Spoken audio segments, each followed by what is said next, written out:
Hello everyone, this is Abhishek Malan. How are you students? I hope you all well. So आज हम बात करने वाले हैं class 10 subject maths chapter 13 exercise 13.1 and question number 4. Okay, so let's see the question.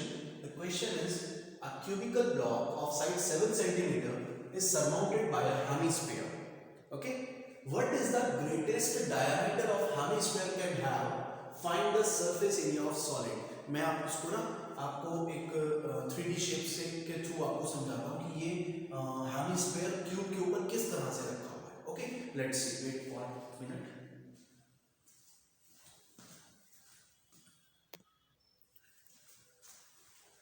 सो देखिए, ये हमारे पास cube है और ये मेरे पास हेमिस्फीयर है. उन्होंने कहा क्या? उन्होंने कहा है कि हमने इस हेमिस्फीयर को इसके ऊपर रखना है इस तरह से. ओके, अब उन्होंने पहला क्वेश्चन करा है कि अब उन्होंने गिवन करा है कि ये जो क्यूब है ना, इस क्यूब की जो साइड है वो 7 सेंटीमीटर है. ध्यान से देखिए, मैं आपको इसको ड्रॉ करके भी दिखा देता हूँ. ये हमारे पास एक इस तरह से क्यूब है. क्यूब की आपको पता होनी चाहिए, मैंने आपको कल एक्सप्लेन करा था प्रीवियस वीडियो में कि क्यूब के सारे सरफेस स्क्वायर की शेप में होता है because their all sides are equal. Okay, इस तरह से क्यूब है. इसके ऊपर एक हेमिस्फीयर रखा है यहां पर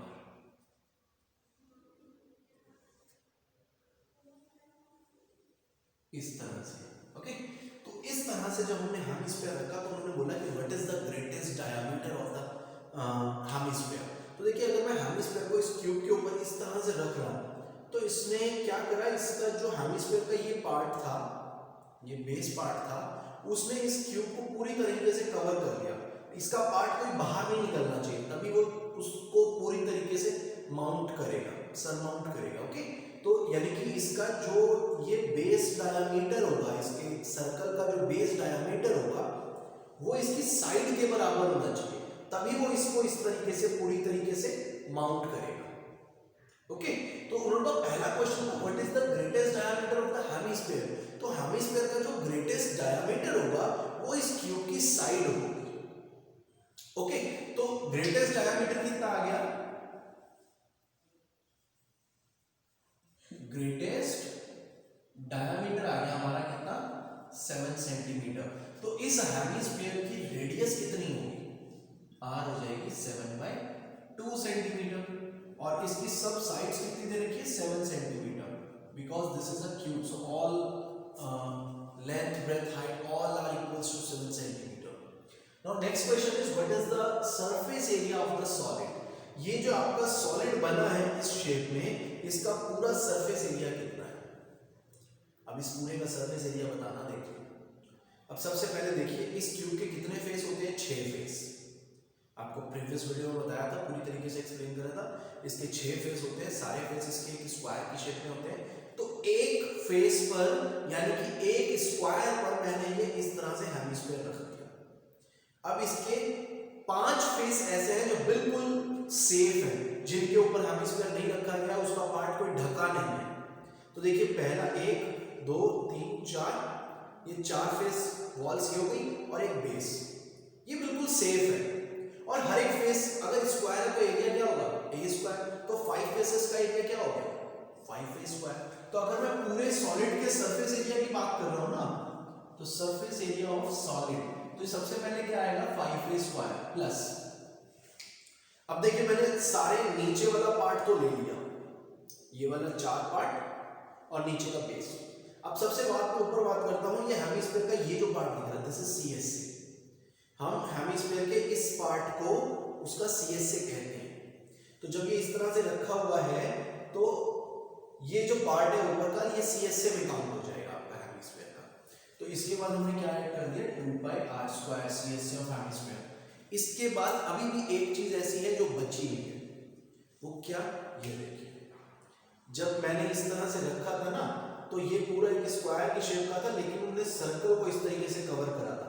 ये जो मैंने ब्लैक बनाए हैं, यानी कि ये पोर्शन वो पोर्शन है जो हेमिस्फीयर के थ्रू ढका नहीं गया है, यानी कि ये पोर्शन अभी भी हमें दिखेगा. तो इस पोर्शन का एरिया कैसे निकालेंगे? अब इसने देखिए, हेमिस्फीयर ने इस स्क्वायर का कौन सा पोर्शन ढका? जितना इसका बेस है. अब ये बेस क्या है? सर्कल. तो यानी कि इस स्क्वायर में से सर्कल वाला पार्ट हमें नहीं दिख रहा है, ये 4 कॉर्नर्स दिख रहे हैं. अब ये 4 corner area of this circle. Okay, so हमने क्या करा, एरिया ऑफ स्क्वायर यानी कि ए स्क्वायर हो जाएगा minus pi r square area of circle. तो ये पूरा सरफेस एरिया आ गया इस पूरे सॉलिड का। ओके, तो हम सॉल्व कर लेते हैं इसे। 5 a square plus a square 6 a square 2 pi r square minus pi r square plus का पाई आर स्क्वायर आ जाएगा। वैल्यू पुट कर देते हैं 6 into 7 plus 22/7 into 7/2 into 7/2, radius 7/2 है। ओके, 6 इंटू 49 प्लस 7 से 7 कट, 2 से इसे कट कर देते हैं 11, ये आ जाएगा 77/2। मल्टीप्लाई कर लेते हैं 6 9 का 54, 5 कैरी, 6 4 जा 24, 24 प्लस 5 24 प्लस 5 29 प्लस इसको डिवाइड कर लेते हैं 3 जा 8 जा 0.5, इन दोनों को ऐड कर लेते हैं 0.5, 9 plus 4 plus 8 12 carry 1, 9 plus 1 10, 10 plus 3 13 carry 1, answer आ गया 332.5 सेंटीमीटर स्क्वायर। तो ये इसका एरिया आ गया। Okay, so please note down this question. So next question number 5 है आपका, hemispherical depression is cut out from the one face of the cubical wooden block such that the diameter L of the hemisphere is equal to the edge of cube। अब उन्होंने already given कर दिया, जैसे पहले question में हमारे को दिया था कि एक ब्लॉक है उसके ऊपर हमने हेमिस्फीयर रखा था, तो उन्होंने उनका ग्रेटेस्ट डायमीटर पूछा था। अब उन्होंने कहा है कि जो उस हेमिस्फीयर का डिप्रेशन डायमीटर है वो इस क्यूब की साइड के बराबर है। ओके, और अब उन्होंने हेमिस्फीयर उसके ऊपर नहीं रखना है, उन्होंने क्या बोला है, डिप्रेशन। डिप्रेशन का मतलब होता है उसके अंदर। जैसे ही हमारे पास एक क्यूब है,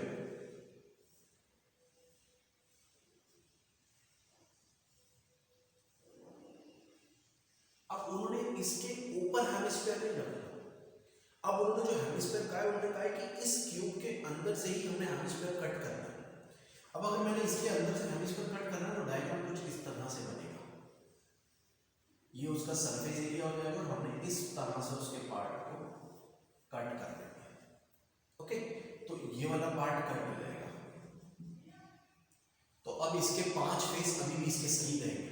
मान लीजिए अगर ये क्यूब है ना, इस क्यूब के अंदर से अगर आप हेमिस्फीयर काटते हो तो इसके 5 फेस बिल्कुल सही रहेंगे। तो फिर वही बात आ जाएगी कि surface area of remaining solid की अगर मैं बात करूं तो क्या आएगा, 5a स्क्वायर सबसे पहले, जो इसके 5 फेस बिल्कुल सही है भाई, 1 2 3 4 5 पीछे वाला।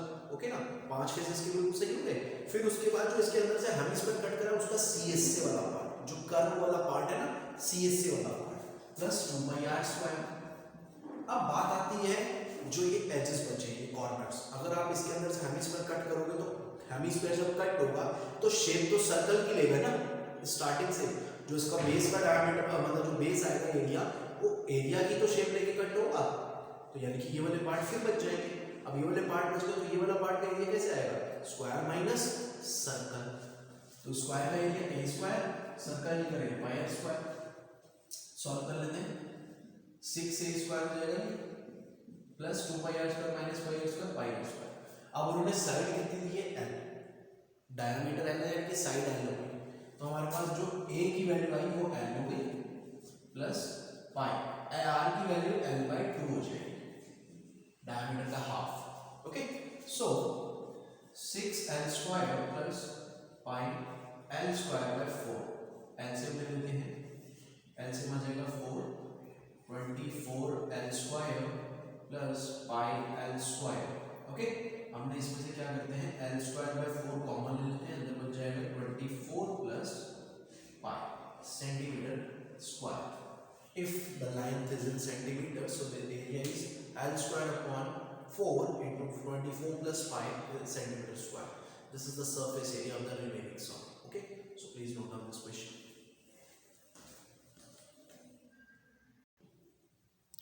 So next question number 6. A medicine capsule is in the shape of cylinder with two hemispheres stuck to each other of its end. The length of entire capsule is 14 mm and the diameter is 5 mm. Find its surface area. देखिए एक cylinder है, अब उन्होंने क्या करा है, cylinder के दोनों तरफ पे हेमिस्फीयर लगा दिया, लाइक इस तरह से एक हेमिस्फीयर इस तरह से लगा दिया और एक हेमिस्फीयर उसको एक इस तरफ से लगा दिया। मेरे पास भी फिलहाल एक ही हेमिस्फीयर है तो इस तरह से मैं आपको समझा दे रहा हूँ। तो एक हेमिस्फीयर ऐसे होगा बेटा और एक हेमिस्फीयर इस तरह से होगा। तो अब जो पूरा ये जो कैप्सूल बना उसका आपको एंटायर सरफेस एरिया बताना है, यानी कि जो ये कैप्सूल बनेगा ना उसका टीएस से बताना है। तो उसका टीएस से कैसे निकलेगा, देखिए मैंने कहा कि बेटा ये आपका एक कैप्सूल है इस तरह से, ये आपका हेमिस्फीयर सिलेंडर वाला पार्ट है, इसके ऊपर हमने हेमिस्फीयर लगा दिया इस तरह से। अब इस पूरे की एंटायर लेंथ दे रखी है 13 मिलीमीटर, सॉरी 14 मिलीमीटर, ओके, और इसकी रेडियस दी है इन्होंने 5 मिलीमीटर। आर की वैल्यू कितनी होगी, 5 मिलीमीटर। अब मैंने आपको कल बताया था जब हमने प्रीवियस वीडियोस में फॉर्मूलाज के बारे में डिस्कस करा था कि इस हेमिस्फीयर की जो इसकी लेंथ होती है ना वो उसकी जो हाइट होगी, मतलब कि लेंथ मतलब हाइट, वो उसकी रेडियस के लिए होती है। तो यानी कि इतने पार्ट की जो हाइट आ गई वो कितनी आ गई, 5 मिलीमीटर ही आएगी क्योंकि रेडियस 5 है, ओके, सेंटीमीटर लिखी है मिलीमीटर आ गया। सेम एज हियर, यहाँ पे जो इसकी हाइट आएगी वो भी 5 मिलीमीटर आएगी। तो इस सिलेंडर की हाइट कितनी बनी, इस सिलेंडर की हाइट बनी 4 मिलीमीटर, बिकॉज 5 और 5 10, 14 में से माइनस कर देंगे 4 मिलीमीटर की हाइट आ जाएगी, ओके। अब बात करते हैं इनके सरफेस एरिया की। तो देखो इस पूरे कैप्सूल का अगर आपको सरफेस एरिया बताना है यानी कि डीएस से बताना है तो कैसे निकलेगा, हमने जब इस सिलेंडर को दोनों तरफ से अगर हेमिस्फीयर से स्टक करा, ऐसे इधर से लग जाएगा तो आपको क्या पार्ट दिख रहा है, आपको सिलेंडर में सिर्फ ये वाला पार्ट दिखेगा और ये वाला पार्ट क्या होता है, सीएस से, ना आपको ये दिखेगा ना ये दिखेगा, और ये दोनों नहीं लगेंगे तो यानी कि डीएस से नहीं लगेगा। और सेम एज ऐसे हेमिस्फीयर का आपको ये वाला पार्ट तो दिखेगा नहीं क्योंकि दोनों को तो ज्वाइन कर दिया गया इस तरह से, सिर्फ आपको ये वाला पार्ट दिख रहा है, तो ये भी क्या हुआ, हेमिस्फीयर का सीएस से। ऐसे इधर से होगा, तो जब हमने इसके वाले इस वाले पार्ट को इससे ज्वाइन कर दिया तो हमारे को सिर्फ ये दिख रहा है और ये क्या हो गया, हेमिस्फीयर का सीएस से। यानी कि दो हेमिस्फीयर का सीएस से और सिलेंडर के हेमिस्फीयर सॉरी सीएस से को मिलाकर इस पूरे कैप्सूल का टीएस से बनेगा, ओके। तो अब हम निकालते हैं इनको। तो सरफेस एरिया ऑफ कैप्सूल, सबसे पहले आपका आ जाएगा हेमिस्फीयर, इस वाले हेमिस्फीयर का सीएस से आएगा 2πr², CS of hemisphere plus 2πrh, again CSC of the cylinder, and then at last there is a CSC of hemisphere, so it will be 2πr². So now we'll take common 2πr because of r सबकी same है, दोनों इस hemisphere की और इस cylinder की सबकी radius same है, तो इसलिए हमने r भी कॉमन ले लिया है, बचा गया हमारे पास r plus h plus r, okay. यहाँ दो बार थे, एक बार आया एक अंदर बच जाएगा, यहाँ पे h अंदर बच जाएगा, यहाँ पे r बच जाएगा। वैल्यू पुट कर देते हैं बेटा, 2 × 22/7 इंटू रेडियस होगी 5 आपकी, और ये आ जाएगा आपका r कितना है आपका 5 + 4 + 5, ये 4 जो हाइट है ये सिलेंडर की हाइट है, ओके। सो सॉल्व कर देते हैं, 2 × 2 5 × 10 हो गया अपॉन 7 मल्टीप्लाई बाय 14, इन सबको सॉल्व करके 14 आ रहा है 2 जा, तो 440 मिलीमीटर स्क्वायर ये आपका एरिया है, okay. So please note down this question.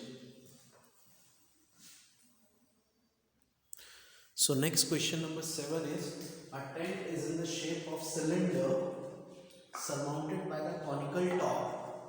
If the height and the diameter of the cylindrical part is 2.1 meter and 4 meter, the slant height of the top is 2.8 meter, find the area of the canvas for use in making the tent. आपका एक cylinder है और एक उसके ऊपर top है, इस तरह से टेंट बनाया गया है, ओके। अब टेंट देखिए जब बनाया है तो हमने टेंट में कपड़ा कहाँ का लगाया है, ये कैनवास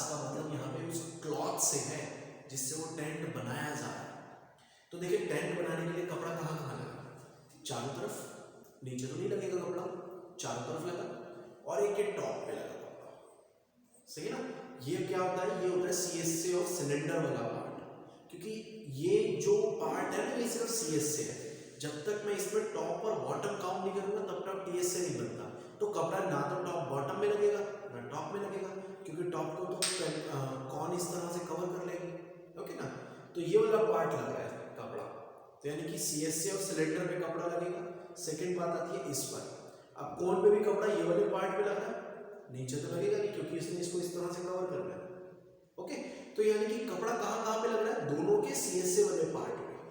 तो दोनों के CSA वाले पार्ट में जितना एरिया आएगा यानी कि उतना कपड़ा लग रहा है। तो हम सबसे पहले क्या निकालते हैं कि कपड़ा कितना यूज होगा, okay. Area of canvas find out करते हैं सबसे पहले, एरिया ऑफ कैनवास। तो हमारा कपड़ा कहाँ लगेगा, एक CSA ऑफ सिलेंडर पे। CSA ऑफ सिलेंडर क्या होता है आपका 2 पाई RH प्लस एक कोन का CSA, कोन का CSA होता है pi RL, where L is slant height, okay.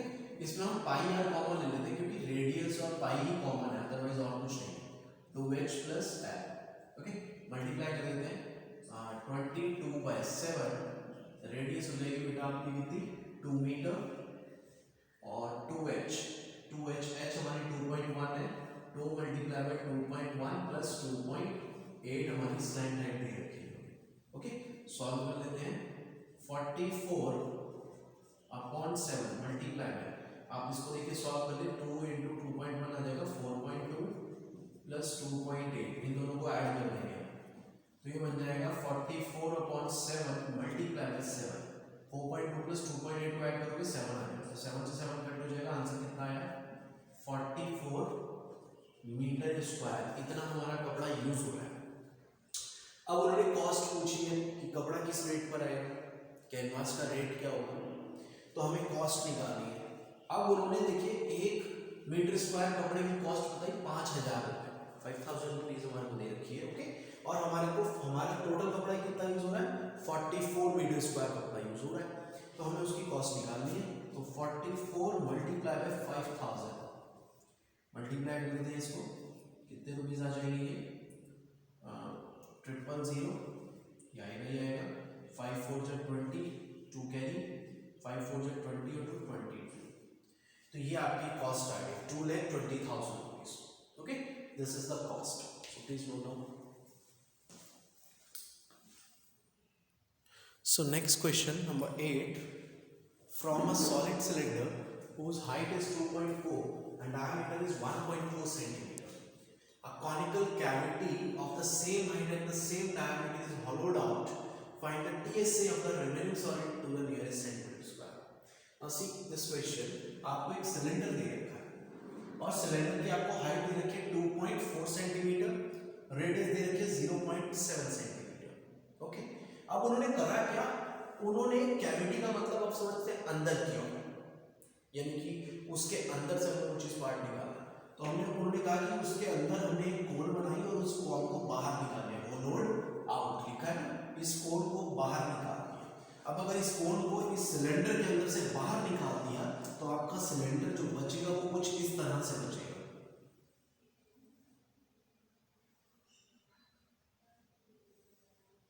ये इस पर तरह सा पार्ट आपका बच जाएगा, क्योंकि जो इसके ऊपर की कोन है ना वो तो बाहर निकल गई है।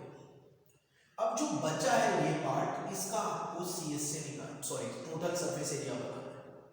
अब इसका टोटल सरफेस एरिया किसके बराबर होगा, देखो सबसे पहले तो ये जो पार्ट आ रहा है, ये जो लाइन्स आ रही है, ये CSA ऑफ सिलेंडर को रिप्रेजेंट करती है। फिर उसके बाद ये जो ये कर्व लाइन्स है, टेपर लाइन, ये टेपर लाइन आपकी स्लैंट हाइट है किसकी, कोन की, तो यानी कि ये दो लाइन रिप्रेजेंट कर रही है सरफेस CSA ऑफ कोन को, प्लस इसमें ये जो नीचे का बेस एरिया बच गया सिलेंडर का, ये भी आ जाएगा। यानी कि जो total surface area of the remaining solid है, टोटल सरफेस एरिया जो है रिमेनिंग सॉलिड का, वो किसके आएगा बराबर 2 पाई RH plus pi RL plus pi R square, CSA of cylinder plus CSA of cone plus area of the base of cylinder, इसके बराबर होगा। अब इसमें हमारे को ना h दे रखा है, r दे रखा है, l निकालना पड़ेगा। तो देखिए r ये हमारी कितनी होगी 0.7, ये h कितनी होगी 2.4, तो हमें स्लैंट हाइट निकालनी है। तो जब हम इसमें पाइथागोरस लगाएंगे तो आपकी यहाँ पर जो स्लैंट हाइट आएगी वो 2.5 सेंटीमीटर आ जाएगी। ओके, तो अब इसमें हम वैल्यू पुट करते हैं। इसमें से पहले हम पाई आर कॉमन ले लेते हैं because r is common everyone, हर एक की रेडियस सेम है, उन्होंने बोला है ना same height and same diameter. Okay, so 2h बच जाएगा अंदर प्लस l बच जाएगा प्लस r बच जाएगा। वैल्यू सॉल्व कर लेते हैं बेटा। 22/7 इनटू रेडियस आ जाएगी 0.7 मल्टीप्लाई करते हैं 2 इनटू 2.4 प्लस 2.5 प्लस 0.7 सॉल्व कर लेते हैं। तो ये इसको जब कट करेंगे तो ये आएगा 0.1 मल्टीप्लाई करेंगे तो आएगा 2.2 और इसको सॉल्व कर लेते हैं 4.8 प्लस 3.2 तो ये मल्टीप्लाई हो जाएंगे, सॉरी प्लस हो जाएंगे आपके यहाँ पे। तो 2.2 मल्टीप्लाई बाय ये कितना आएगा आपका 8 और 2 10, 10 का 0 कैरी 1, 4 3 7 और 1 8, ये 8.0 आ गया। मल्टीप्लाई कर लेते हैं 17.6 सेंटीमीटर स्क्वायर एरिया आ जाएगा। 8 टू 16, 8 टू 16 और 1 कैरी था 17.1 के बाद है, तो 17.6 सेंटीमीटर स्क्वायर का एरिया आ रहा है। लेकिन उन्होंने लास्ट में एक लिखा लाइन कि find the TSA of the remaining solid to the nearest centimetre square. आपको इसे राउंड ऑफ करना है, तो राउंड ऑफ जब आप इसको कर लोगे तो ये नियरेस्ट में आपका 18 सेंटीमीटर स्क्वायर आंसर आ जाएगा। Okay, so please note down this.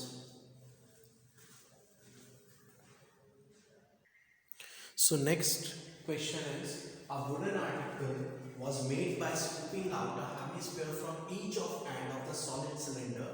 If the height of the cylinder is 10 cm and the base radius is 3.5 cm, find the TSA of the article. आपको देखिए सिलेंडर दे रखा है, cylinder की height 10 cm दे रखी है, radius दे रखी है 3.5 cm और उन्होंने कहा कि इसके दोनों तरफ से हमने हेमिस्फीयर कट करके बाहर निकाल देना। तो जो रिमेनिंग सॉलिड बचेगा वो कुछ ऐसा बचेगा, यानी कि साइडों से सिलेंडर की शेप तो होगी लेकिन अंदर की तरफ से ना दोनों एंड से वो हेमिस्फीयर कटे हुए होंगे। ओके, तो ये जो बचा हुआ है इसका सिलेंडर का सीएससी टोटल सरफेस एरिया बताता है। तो total surface area of the remaining solid is किसके बराबर है? ये बाहर से जो शेप है ये सिलेंडर के सीएससी की शेप है, यानी कि 2/RH प्लस दोनों तरफ से ये हेमिस्फीयर कट करे तो ये हेमिस्फीयर का जो कर्व पार्ट होता है, जो सीएससी वाला पार्ट होता है, वो दोनों तरफ से आपको दिखेगा, यानी कि ये वाला पार्ट जिसको हम बोलते हैं CSC of the hemisphere plus 2πr² plus 2πr²। चाहो तो आप इसको ऐड करके भी लिख सकते हो डायरेक्ट 4πr², तो 2πrH प्लस 4πr²। हम इसमें से 2πr कॉमन ले लेते हैं बिकॉज रेडियस इज सेम, अंदर बच जाएगा h प्लस 2r। अब वैल्यू पुट कर देते हैं। सो 2 multiply by 22/7 and radius is 3.5 जिसको हम 7/2 लिख लेते हैं। हाइट आपको 10 दे रखी है प्लस 2 इंटू 3.5 ही रहने देते हैं, 7 तो बन ही जाना है, या 7/2 लिख लो, कोई दिक्कत नहीं है, 2 से 2 कट हो जाएगा। तो यहाँ 7 से 7, 2 से 2 कट हो जाता है, आपको बचेगा 22 मल्टीप्लाई 10 प्लस 7 17, इनकी आपस में मल्टीप्लाई करा देते हैं। तो यह आ जाएगा आपका 730 22 मल्टीप्लाई में 70, 7 टू 34 40 कैरी 1, 7 टू 40 प्लस 15।